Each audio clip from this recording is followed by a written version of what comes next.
Hello everybody and welcome to the Thursday edition of Video Clips, and today we're going to talk about my favorite thing, exercise. I actually have two really great articles to share with you. The first one concerns exercise and erectile dysfunction, which you may think would not go together, but they actually do. So let's just start by saying erectile dysfunction is often considered the canary in the coal mine. It can be the first sign of coronary artery disease. The very small blood vessels that supply blood to the penis are often the first to be affected by a diet high in animal fat and protein that injures the endothelial cells lining the blood vessels, narrows the arteries, and limits blood flow.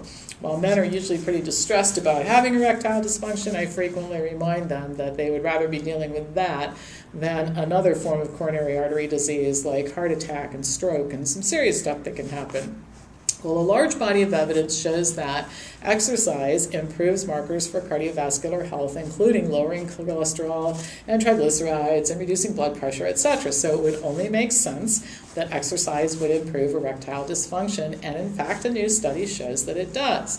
So here is how this was done. Patients with erectile dysfunction who had experienced a recent myocardial infarction were randomized to two groups. One group began a progressive outdoor walking program at home. The other was a control group that received just customary care. Now, these men had been hospitalized due to their health status. Functional capacity and erectile dysfunction were measured at the time the patients were discharged and then 30 days later. Now, it was very telling that 84% of the patients reported that prior to their cardiac event, they had experienced erectile dysfunction. 30 days after discharge, erectile dysfunction had increased in the control group by 9% and decreased by, now listen to this, 71% in the walking group. Functional capacity increased as well. Now, we're just talking about walking. These guys weren't asked to make dietary change, and they certainly weren't doing any type of aggressive exercise. So the researchers concluded walking decreased erectile dysfunction and that there was a relationship between functional exercise capacity and erectile dysfunction. Now, erectile dysfunction is a multi-billion-dollar business in the United States today, which you can tell by turning on your television on any given night and seeing all the ads for drugs for erectile dysfunction. Two reasons for this increased demand. One is the number of men who have coronary artery disease. Second thing is the number of men who have been treated for prostate cancer, most of whom didn't have it, but had prostatectomies and other procedures as a result of this diagnosis. Now, for those men, not a lot we can do to restore sexual function naturally, but for men with coronary artery disease, dietary change and exercise do the trick, as you can see here. So I think it's much better to eat your way and exercise your way out of erectile dysfunction than to take the drugs. They have serious side effects, including death. And improvement in sexual function not only means that erectile dysfunction can be lessened or even go away, but is a sign that cardiovascular health is improving as well. All right, second article about exercise. A new study shows that men can become fit enough in just 18 weeks to successfully run the Boston Marathon. The researchers concluded that recreational runners can achieve the same functional and structural changes formerly attributed to only elite athletes in a very short period of time.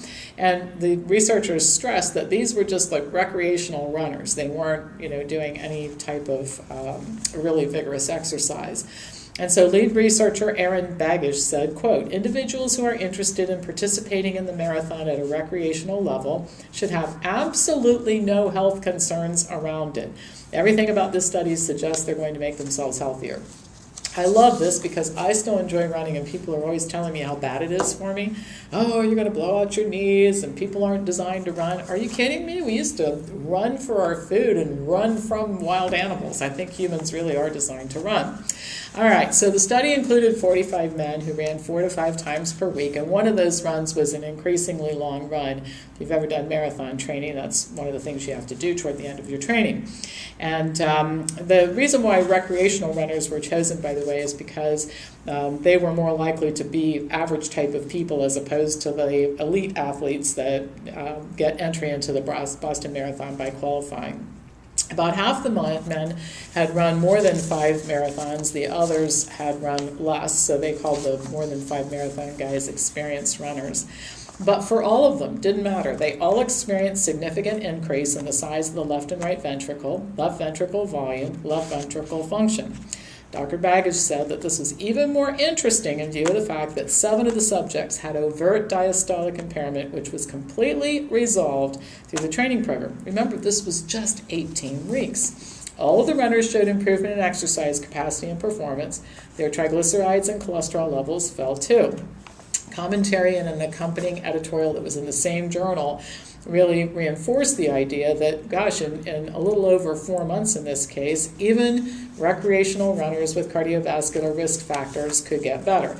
At the time the study started, 64% of the runners had cardiovascular risk factors. So the good news about all this is that in spite of all the, oh my gosh, running is bad for you, running is actually becoming more popular, which is evidenced by the number of road races and marathons that are scheduled around the country. Almost every charity has some type of run, and almost all of these events are at capacity by race day. And very few of the people running these types of events are professional athletes. Most are people just like me. They like to stay fit, they like running, they like the camaraderie associated with running. And so I guess the good news about this is that running is not bad for you, and that running and health improvement and fun can all be packaged up in the same event. So anyway, good reasons to take up running. All right, that is all for today. As usual, pass this on to anybody who you think would enjoy watching it. I'll be back to you next week with more news.